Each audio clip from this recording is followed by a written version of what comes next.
ठीक है। हमने कल देखा था कि हम किस तरह से पैराग्राफ को यूज़ कर सकते हैं, एडिटिंग के ग्रुप को यूज़ कर सकते हैं, और पेजेस वगैरह लेना और टेबल बनाना हमने देखा था।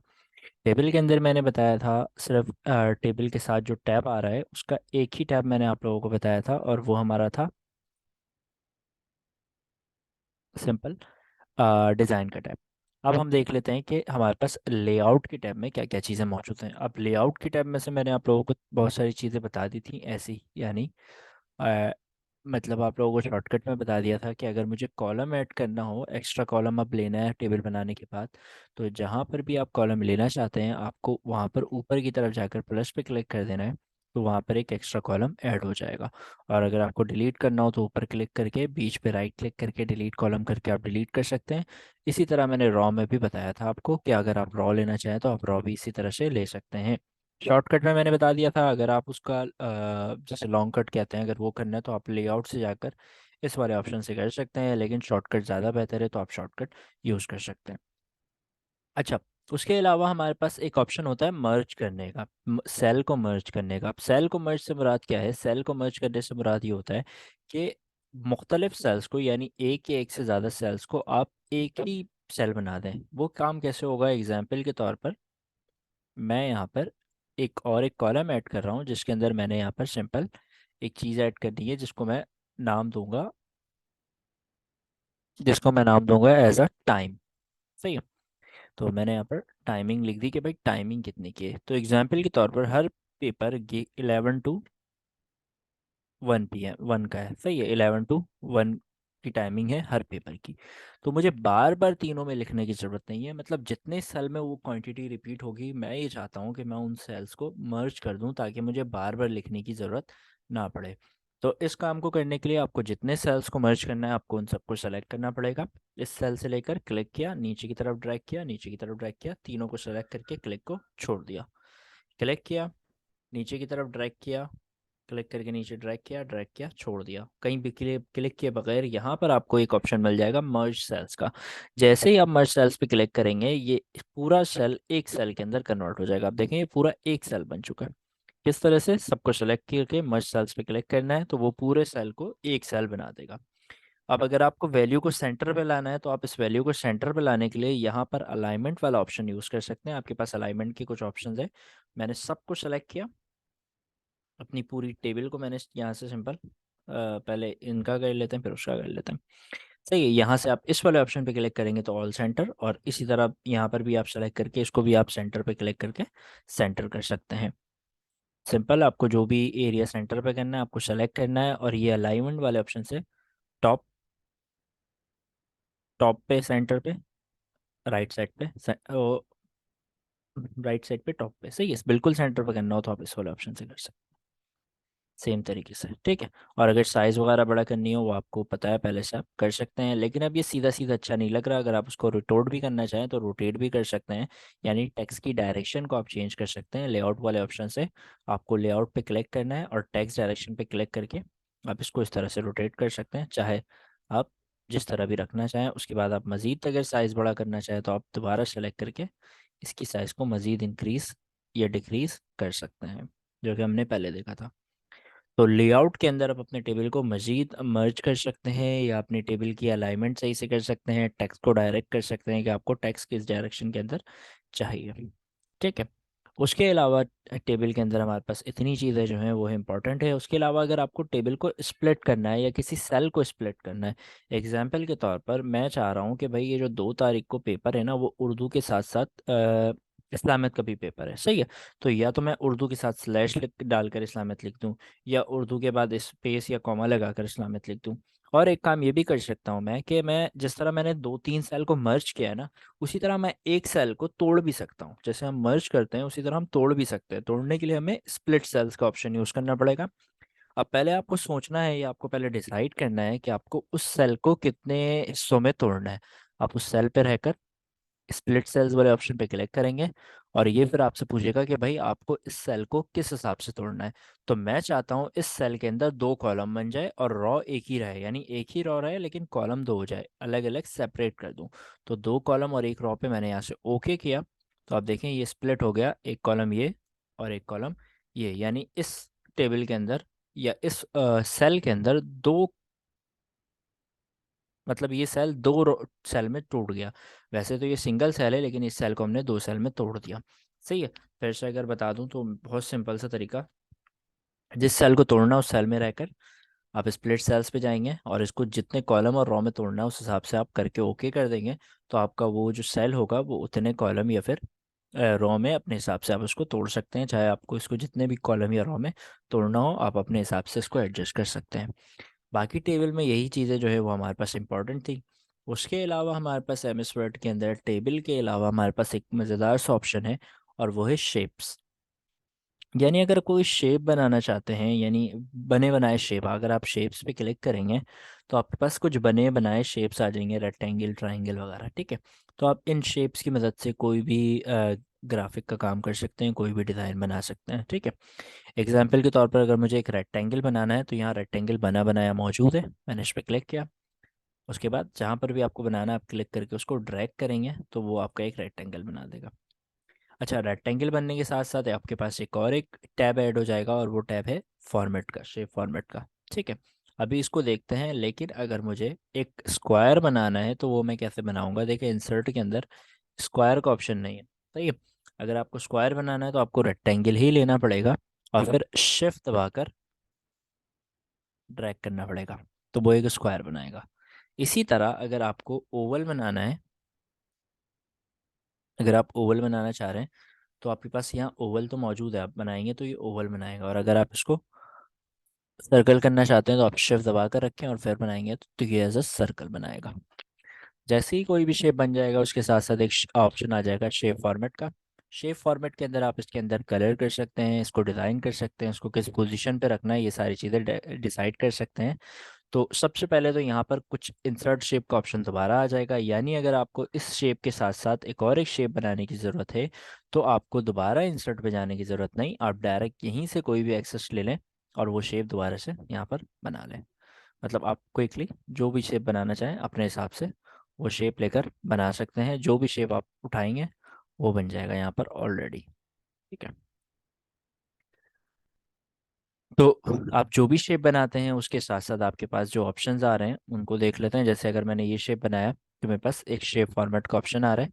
शेप फॉर्मेट के अंदर कुछ यहाँ पर शेप स्टाइल्स के अंदर कुछ बने बनाए कलर्स मौजूद हैं, अगर आप कलर करना चाहते हैं तो यहाँ से कर सकते हैं। उसके अलावा अगर आप अपनी मर्ज़ी से कोई कलर करना चाहते हैं तो आप ये शेप फिल वाले ऑप्शन पे क्लिक करेंगे और जो भी कलर आपको लगाना है आप ऐसे लगा लें। और अगर कोई कलर नहीं है तो मोर फिल कलर्स से जाकर जो भी कलर अप्लाई करना है स्टैंडर्ड पे करके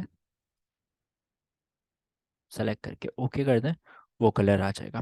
और इसी तरह अगर आपको इसके अंदर कोई पिक्चर लगानी है तो आप पिक्चर के ऑप्शन से जाकर पिक्चर भी लगा सकते हैं। जैसे मैं पिक्चर पे अगर क्लिक करता हूँ, जैसे ही पिक्चर पे क्लिक करता हूँ तो ये आपसे पूछेगा कि आपको किसी फाइल से करवानी है जो आपके कंप्यूटर पे है या आपको ऑनलाइन करवाना है। मैं ऑनलाइन करवा लेता हूँ, मैंने ऑनलाइन पिक्चर पे क्लिक किया।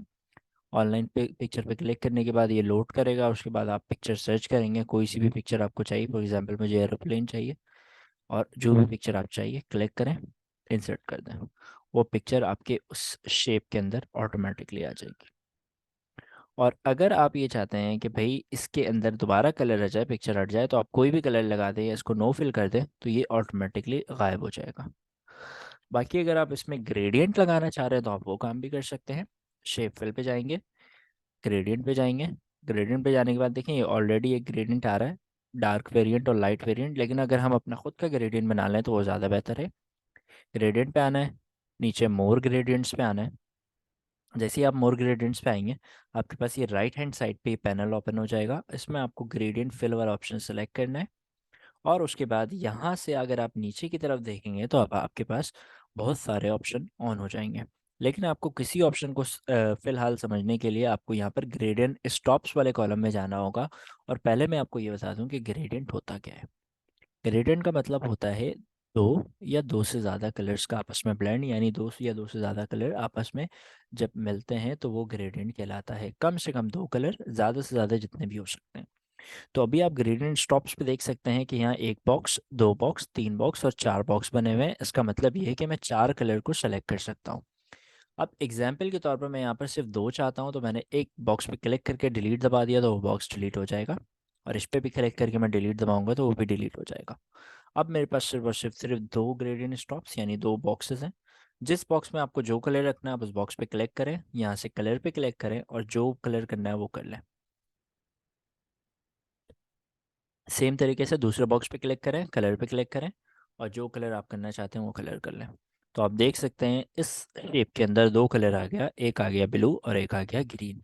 अगर आप एक कलर ऐड दोबारा करना चाहते हैं आप यहाँ पर कहीं पर भी खाली जगह पे क्लिक कर दें, वो ऑटोमेटिकली वो बॉक्स ऐड कर देगा। फिर आप जाकर जो कलर सेलेक्ट करना चाहते हैं आप वो कलर सेलेक्ट कर सकते हैं।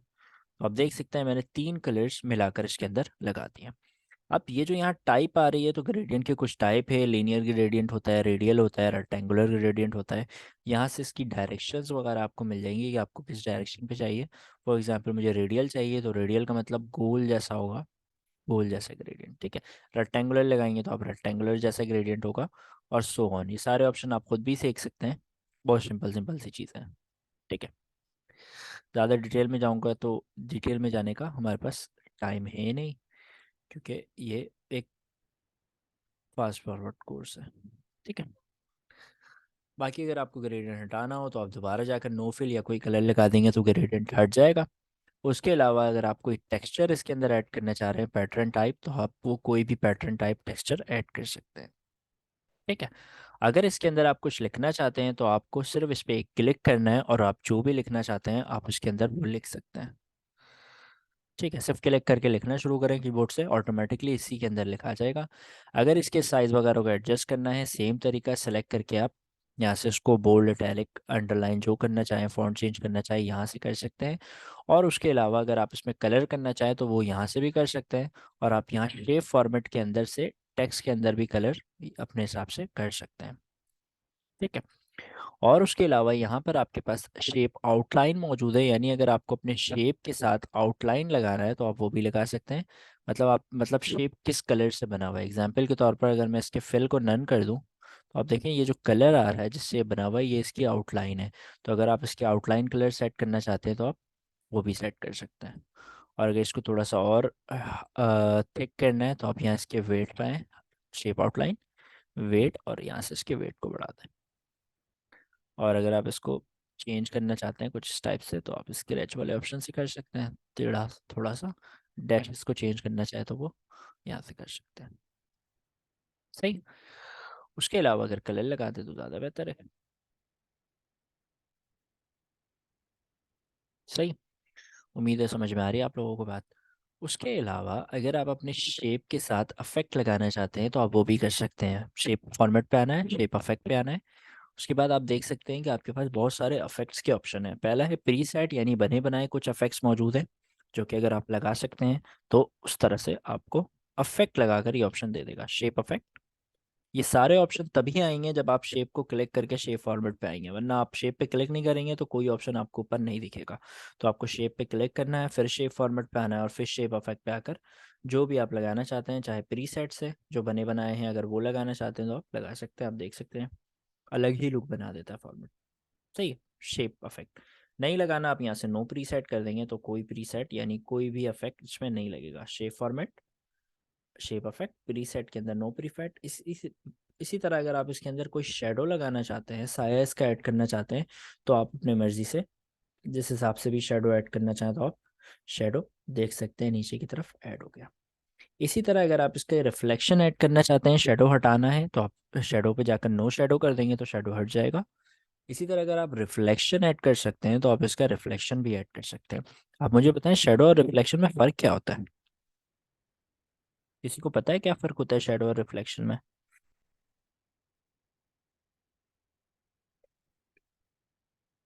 कोई फिजिक्स का स्टूडेंट है यहाँ जिसको पता हो कि शेडो और रिफ्लेक्शन में क्या फ़र्क होता है?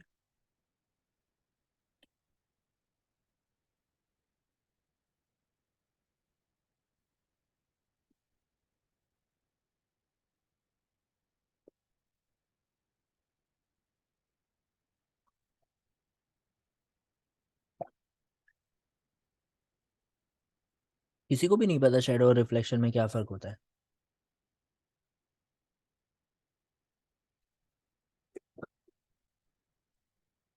शेडो और रिफ्लेक्शन के अंदर बहुत सिंपल सा फ़र्क है। शेडो जो होता है ना, शेडो का मतलब होता है साया, यानी नीचे की तरफ रिफ्लेक्शन एक टाइप का मिरर होता है, हाँ बिल्कुल। रिफ्लेक्शन एक टाइप का मिरर होता है, मतलब अगर मैं यहाँ पर शेडो लगा रहा हूँ तो आप देख सकते हैं नीचे की तरफ ब्लैक चीज़ ऐड हो रही है ना, क्योंकि हमारा जो साया बनता है वो ब्लैक बनता है, मतलब काले बनता है। और रिफ्लेक्शन जो होता है वो जब हम अपने आप को शीशे में देखते हैं, जो हमारा दिखता है वो होता है अक्स, यानी उर्दू अगर मैं बोलूँ तो अक्स। तो अगर मैं रिफ्लेक्शन लगाऊंगा यहाँ से तो ये इसका अक्स सेट करेगा इस तरह से। ठीक है। तो शेडो और रिफ्लेक्शन के अंदर यही फर्क है कि अगर आप शेडो लगाएंगे तो वो उसका साया ऐड करेगा जो कि ब्लैक एंड ब्लैक होगा, जबकि रिफ्लेक्शन अगर आप लगाते हैं अपने हिसाब से तो वो उसका अक्स बना देगा नीचे की तरफ, जो हमारा पानी में दिखता है या फिर हम जब अपने आप को शीशे में देखते हैं तब दिखता है। बाकी अगर आप ग्लो लगाते हैं तो वो लाइट जैसा इफेक्ट लगा देगा। बाकी बीवील लगाते हैं तो आपको उसको ब्लॉक जैसा बना देगा, आप देख सकते हैं ऊपर की तरफ उभर सकता है ये इस तरह से। मुख्तलिफ इफेक्ट्स हैं, आप लगा कर देखेंगे तो आपको अच्छा समझ में आएगा। इसी तरह आप 3D रोटेट इसको करना चाहें तो आप इस तरह से इसको रोटेट भी कर सकते हैं। या अगर आपको कुछ भी नहीं लगाना, आप यहाँ से जाकर नो प्रीसेट कर दें तो ये सारी चीज़ें हटा देगा। और अगर बनी बनाई कोई चीज़ लगानी है तो आप वो भी यहाँ से लगा सकते हैं। सेम तरीके से आप टेक्स्ट का कलर यहाँ से चेंज कर सकते हैं, टेक्स्ट की आउटलाइन चेंज कर सकते हैं और टेक्स्ट के अंदर भी इफेक्ट लगा सकते हैं। टेक्स्ट के डायरेक्शन को आप रोटेट कर सकते हैं, जैसे अभी हम करते आए हैं टेबल के अंदर। अलाइन टेक्स्ट अगर करना है तो टेक्स्ट को आप ऊपर की तरफ टॉप अलाइन, बॉटम अलाइन या बॉटम अलाइन या मिडल अलाइन कर सकते हैं। उसके अलावा position, wrap text, bring forward, selection pen वगैरह ये भी हम देखते हैं। लेकिन सबसे पहले तो एक बात मैं आपको बता दूं कि अगर आप शेप से वाकई कुछ बनाना चाहते हैं तो आप बिल्कुल बना सकते हैं। एग्जाम्पल के तौर पर मैं एक अगर फ्लैग बनाना चाहता हूँ पाकिस्तान का, बहुत सिंपल सा काम होता है। आपने यहाँ से एक शेप बनाया, इसको उठाकर थोड़ा सेंटर पे रखा, इसके कलर को आपने ग्रीन टाइप रख दिया और इसके आउटलाइन को आपने थोड़ा सा डार्क ग्रीन रख दिया। सही। एक हिस्सा बन गया हमारे फ्लैग का। इसको थोड़ा सा छोटा कर लें। सेम तरीके से आपको दोबारा इंसर्ट पे जाने की ज़रूरत नहीं है, आप शेप फॉर्मेट पे रहें। यहीं से आप ये वाला रेक्टेंगल वाला शेप लें, इस पॉइंट पे क्लिक करके दूसरा शेप बनाएं और इसको ऐसे छोड़कर इसके शेप फिल को आप वाइट कर दें और इसके आउटलाइन को आप डार्क ग्रीन कर दें। आउटलाइन सबकी डार्क ग्रीन रहेगी, सही है। अब ये शेप थोड़ा सा बड़ा हो गया तो हम इसको थोड़ा सा बराबर कर लेते हैं। सही। आप ये 4 पॉइंट्स के जरिए इसको छोटा या बड़ा कर सकते हैं, बराबर कर सकते हैं। सही है, हो गया बिल्कुल बराबर। ठीक है। अब क्या बच गया? अब स्टार बच गया। तो हम दोबारा शेप पे क्लिक करके शेप फॉर्मेट पे जा रहे हैं, यहाँ से क्लिक कर रहे हैं, मतलब मोर ऑप्शन पे क्लिक कर रहे हैं और हमें चांद ढूंढना है। चांद, चांद, ये चांद। इस पे क्लिक करेंगे, लेफ्ट दबाकर आप चांद बनाएंगे। चांद बनने के बाद आप चांद के कलर को भी वाइट और आउटलाइन को डार्क ग्रीन कर देंगे। चांद थोड़ा सा ऊपर की तरफ होगा तो ये रोटेट वाला ऑप्शन है, आप इस पर क्लिक करके इसको उल्टे हाथ की तरफ थोड़ा सा खींचे तो रोटेट हो जाएगा। इसी तरह अगर आपको स्टार भी बनाना है तो आपको इसके अंदर स्टार भी मिल जाएगा। कहाँ है स्टार? ये रहा स्टार। स्टार पे क्लिक करें, शिफ्ट दबाकर आप स्टार बनाएं। जब स्टार बन जाए तो आप स्टार को भी उसी तरह से क्लिक करके रोटेट कर लें और इसके कलर को भी आपने वाइट कर लिया, इसके आउटलाइन को भी वाइट कर लिया। ये बन गया आपके पास एक सिंपल सा पाकिस्तान का फ्लैग। तो इसी तरह आप जो भी शेप बनाना चाहें, मुख्तलिफ शेप्स की मदद से आप मुख्तलिफ शेप्स इसके अंदर बना सकते हैं। लेकिन अभी देखें आप, ये जो शेप मैंने बनाया अलग अलग है। यानी अगर मैं छोटा बड़ा करना चाहूँ या मूव करना चाहूँ तो एक हिस्सा मूव होगा, पूरा मूव नहीं होगा। तो अगर आप चाहते हैं कि एक साथ पूरा मूव हो, यानी ये जो पूरा आपने बनाया है ये एक बन जाए, तो बहुत सिंपल सा तरीका, आप कंट्रोल का बटन दबाएं और जितने शेप हैं कंट्रोल दबा कर रखें और उन सबको सेलेक्ट कर लें। कंट्रोल का बटन दबा कर रखना है और जितने भी शेप हैं जिनको एक करना है, एक बनाना है, उन सबको कंट्रोल दबाकर सेलेक्ट करके कंट्रोल को छोड़ दें। शेप फॉर्मेट पे आए, कंट्रोल को छोड़ दें, शेप फॉर्मेट पे आए। शेप फॉर्मेट पे आने के बाद ये ग्रुप वाला ऑप्शन है, ग्रुप पे जाएं और इसको ग्रुप कर दें या कंट्रोल जी दबा दें। सही है। कंट्रोल दबाकर सारे शेप को सेलेक्ट करना है जिनको एक बनाना है और उसके बाद ग्रुप पे जाकर इसको ग्रुप कर देना है। अब ये ग्रुप बन गया। अब चाहे आप इसको छोटा करें, चाहे इसको आप बड़ा करें, बेहतर है कि शिफ्ट दबा कर करें ताकि चारों तरफ से बराबर हो। और चाहे आप इसको मूव कर लें, तो सारी चीज़ें सेम तरह से छोटी बड़ी होंगी। और अगर आप कोई इफेक्ट वगैरह भी लगाते हैं तो सब चीज़ों में सेम इफेक्ट लग रहा होगा। सही। ये अच्छा नहीं लग रहा इफेक्ट। सही, आ गई मेरी बात समझ में? तो हम इस तरह से सिंपल बना सकते हैं। क्लियर? इसी तरह हमारे पास अगर फॉर एग्जांपल ये शेप है और इस शेप के साथ हमने यहाँ पर कुछ टेक्स्ट लिखा है, तो आप देख सकते हैं ये शेप जो है वो टेक्स्ट के पीछे चला गया। लेकिन मैं इस शेप को टेक्स्ट के पीछे नहीं भेजना चाहता, मैं कुछ और चाहता हूँ। तो इस शेप को और इस टेक्स्ट को दोनों के दरमियान रिलेशन को हैंडल करने के लिए हम शेप फॉर्मेट के अंदर रैप टेक्स्ट का ऑप्शन यूज़ करेंगे। रैप टेक्स्ट का ऑप्शन क्या करता है? रैप टेक्स्ट का ऑप्शन यानी टेक्स्ट और शेप को आप किस तरह रखना चाहते हैं वो डिसाइड कर सकते हैं आप। अगर मैं रैप टेक्स्ट पे आकर इसको इन लाइन वर्ड टेक्स्ट कर दूंगा तो ये टेक्स्ट के साथ उसी की लाइन पे हो जाएगा और ये फ्रीली मूव नहीं करेगा। सही है, तो ये ऑप्शन तब आप यूज़ करें जब आपको इसको स्टार्ट पे रखना हो। सही है, और आप इसको मूव नहीं करना चाहते हो फ्रीली तब। दूसरा ऑप्शन है आपके पास स्क्वायर। अगर आप इसको स्क्वायर कर देंगे तो ये स्क्वायर की जगह ले लेगा और उसको आप जहाँ भी मूव करेंगे तो ये स्क्वायर की जगह लेकर जहाँ जहाँ मूव आप करेंगे वहाँ वहाँ टेक्स्ट आगे पीछे होता रहेगा। सही है, लेकिन अगर आप इसको टाइट कर देंगे तो टाइट में थोड़ी सी कहानी चेंज आ देखिए। स्क्वायर में स्क्वायर जितनी जगह ले रहा है, जबकि टाइट में क्या हो रहा है कि ये हाँ यहाँ यहाँ पर टेक्स्ट जहाँ जहाँ टेक्स्ट को जगह मिल रहा है वहाँ वहाँ टेक्स्ट एडजस्ट हो जा रहा है। जबकि स्क्वायर में ऐसा नहीं है, स्क्वायर में ये पूरे स्क्वायर की जगह ले रहा है। सही है, तरह थ्रो में भी सेम काम होता है। अगर टॉप बॉटम कर देंगे तो टॉप बॉटम में ये होगा कि टेक्स्ट ऊपर और शेप नीचे, यानी आगे पीछे साइड साइड में जो हो रहा था टेक्स्ट जो आ रहा था वो नहीं आएगा।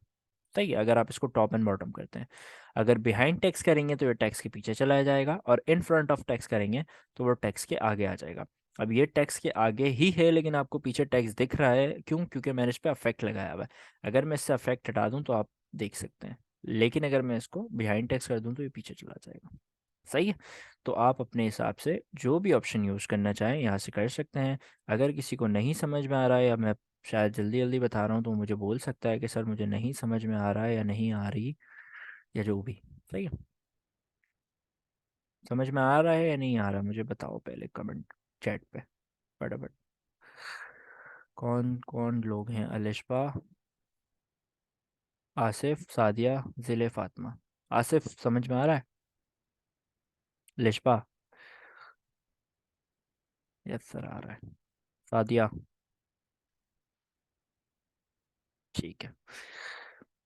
अच्छा ठीक है। उसके अलावा अगर आपके पास एक से ज़्यादा शेप है, एग्जाम्पल के तौर पर मैंने यहाँ पर एक ये शेप बनाया और एक शेप बनाया।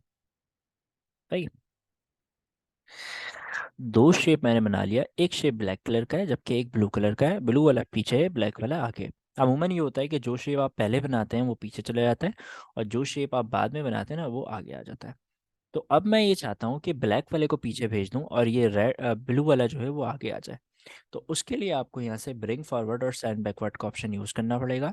अगर मुझे पीछे की तरफ भेजना है तो मैं जिस शेप को पीछे भेजना है उस पर क्लिक करके सेंड बैक करूँगा तो पीछे चले जाएगा, और जिस शेप को आगे लाना हो उस पर क्लिक करके अगर मैं ब्रिंग फॉरवर्ड करूँगा तो वो आगे आ जाएगा। सेंड बैकवर्ड पीछे की तरफ, सेंड बैकवर्ड आगे की तरफ। तो जिस शेप के साथ आपको जो भी बिहेवियर करना है वो आप इस दोनों ऑप्शन से कर सकते हैं। क्लियर हो गई बात?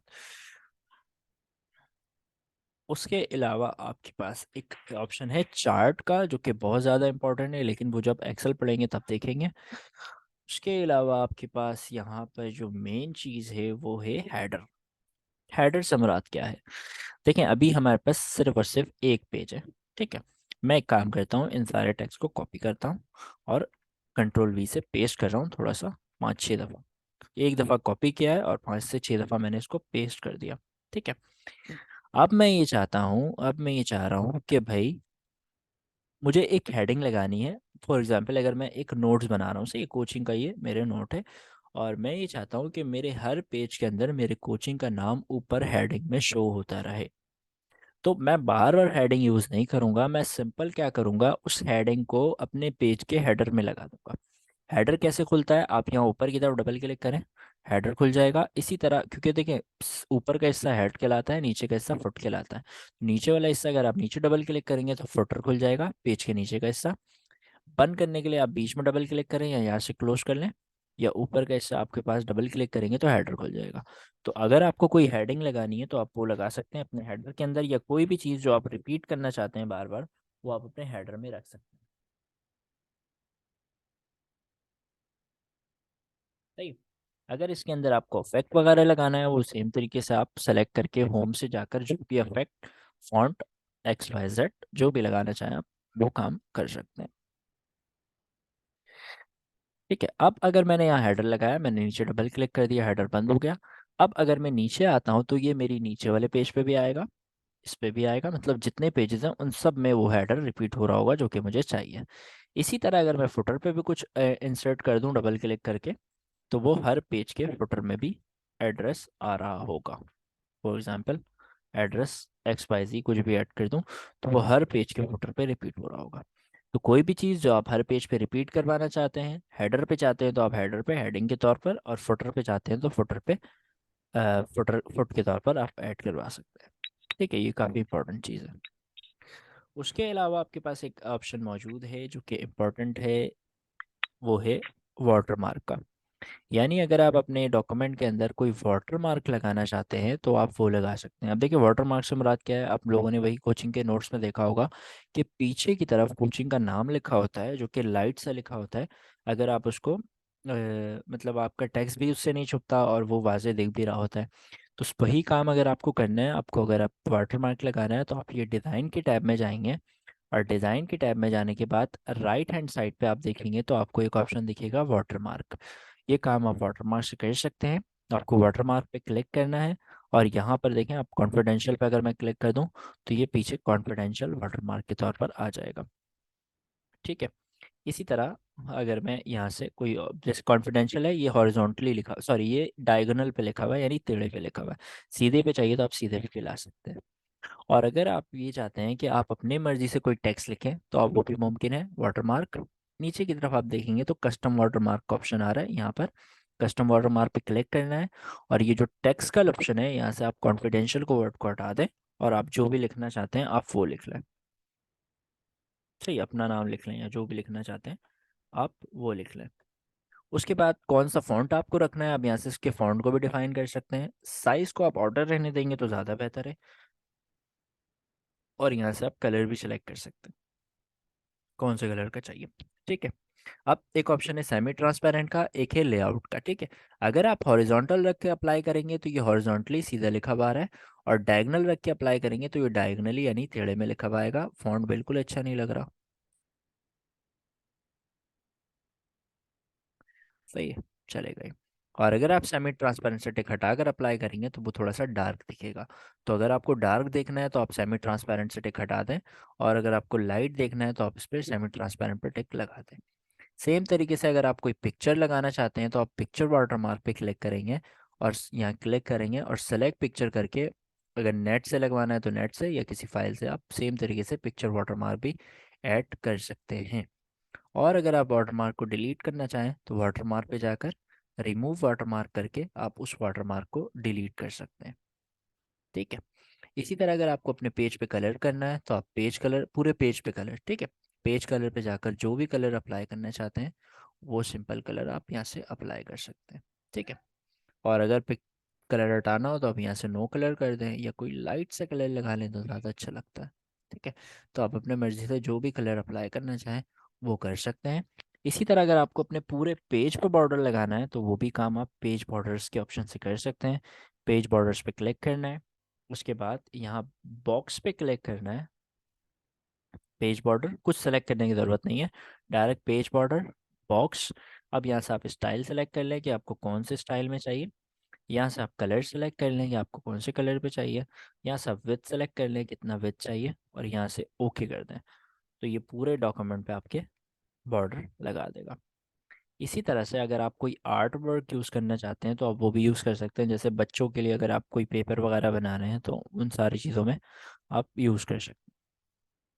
ठीक है, और इसी तरह अगर आपको सिर्फ एक साइड दो साइड चाहिए तो आप देखें यहाँ से, अगर अब मैं इसमें से और इसमें से टिक हटा दूँ तो ऊपर और नीचे से चले जाएगा, सिर्फ साइड साइड पे आएगा। इसी तरह अगर मुझे सिर्फ साइड साइड पे चाहिए तो मैं इन दोनों पर टिक लगाऊंगा, इन दोनों से हटा दूंगा तो ये सिर्फ ऊपर ऊपर आएगा, और चारों पर टिक लगा दूं तो चारों तरफ आ जाएगा। ठीक है, तो आप जितनी तरफ भी लगाना चाहें अपने हिसाब से उतनी तरफ लगा सकते हैं। और अगर हटाना चाहें तो आप पेज बॉर्डर्स पे जाकर नन पे क्लिक करके ओके कर देंगे तो वो बॉर्डर भी हट जाएगा। तो आज की क्लास को यहीं तक रखते हैं। अब अगर किसी को कुछ पूछना है तो वो पूछ सकता है, मैं यहीं पर हूँ।